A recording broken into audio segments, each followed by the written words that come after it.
Hello boys and girls, welcome to the weekly review. Brand new week, brand new loot, and we have some good news for Restoration Shamans. We have a 5% flat healing increase buff as from the weekly reset, and also there's another buff, the range of the Restorative Mist, which is the extra healing we get from Ascendance. The range of that is increased to 40 yards. It was 20 before. So those are all just good news for the Restoration Shamans. There's also some changes to the Augmentation Evokers. The amount of buffs that they give to other people will be decreased a little bit, but their single personal damage is going to be increased at the same time. So I guess overall they're aiming to keep their output about the same, but it will be less beneficial to buff other people. However, I still think that this class is going to be kind of required in M+. It's still going to be part of the meta, and that's kind of fortunate because it is basically another required spot that you have in your group, which leaves spot for only 2 DPS to be involved. Which is basically bad news for all DPS classes. I hope that this is addressed somehow, and I also have a small guide on the basic skills that you're casting with Augmentation Evokers, focusing on what are the priorities and how does it help healing as well in the dungeons. So feel free to check my channel and watch this as well. And having said that, let's look into what's coming up this week. So we have Fortified, Entangling, and Bolstering. This is going to be a very scary week for your tanks, not only because it's fortified, but once the mobs drop to below 20%, they have increased damage. So that means that the lower the mobs are, the more danger the tank is in. So keep an eye on that. Be prepared to heal a lot of damage, especially when the mobs are low. And as far as Entangling goes, make sure to pick a talent, for example, like Thunderous Pulse, that is just going to remove the stack of Entangling on you. Every class probably has something to do with that. It could be Tiger's Lust, it could be Freedom for example, the Mistweaver and the Holy Paladin.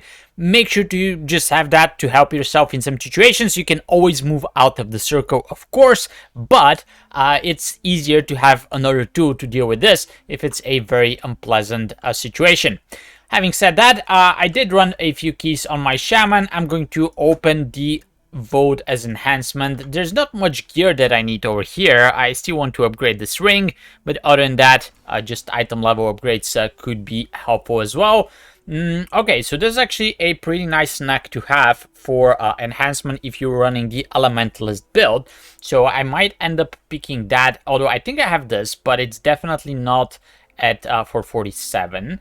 We have Versatility Mastery Boots. I'll have to check if I use the, the Catalyst. What do these turn into? Because I don't like the Verse Mastery stats. Those are pretty bad for basically every spec. But if they turn into something good, I might actually pick that instead of the neck because, as I said, I think I have the neck already. Actually, I can check this right now. And I think I have it with all sockets. Yeah, but it is 441 instead of 447. Okay, let's check these just in case. So there's a chest, there's a helm, and there is hands.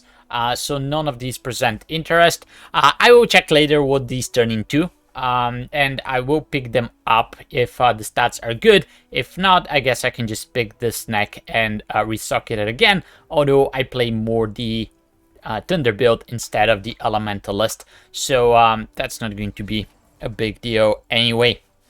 As I'm not going to use that a lot. I did spend the week playing mainly the Paladin, a little bit the Shaman, and I played a lot of the Augmentation Evoker. As you're going to see in the video if you watch it with the small guide, it is kind of a boring class to play, although you can see the benefits that you give to the group, but you don't see big numbers for damage or healing.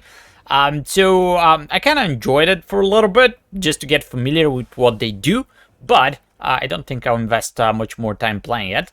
I'm also not going to open the Vault of the Evoker in here, because I run like 15s. My Evoker is not geared, so I don't think it's going to be an interesting vault to see. And on my pally, I guess I have everything too. Some item level upgrades or better stats for some of the items here would be very nice. I think I need a better neck with crit. At least I got some healing trinkets now, which is big improvement from like 2 weeks ago. Right, so let's see. We have a mace, which is haste mastery, not upgrade on my... Actually, hold on, this is a two-hander, so no thanks.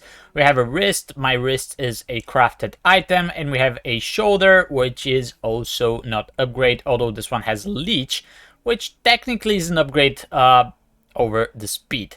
Now, mastery and leech. Okay, so this is interesting. I have to check if this is actually good for M+, because I know it does a lot of damage, and I don't mind playing damaging trinkets on the paladin, because you don't need that much healing, right? You heal a lot, even without it. Haste mastery is not too bad of a wrist, but it's also not going to be upgraded for 41. So I guess I can check how good that is, because I kind of like the leech on this as well. Other than that, I'm not taking any of these anyway, so might as well have this just in case, and if I use it, I use it. If not, I guess I can also pick the tokens.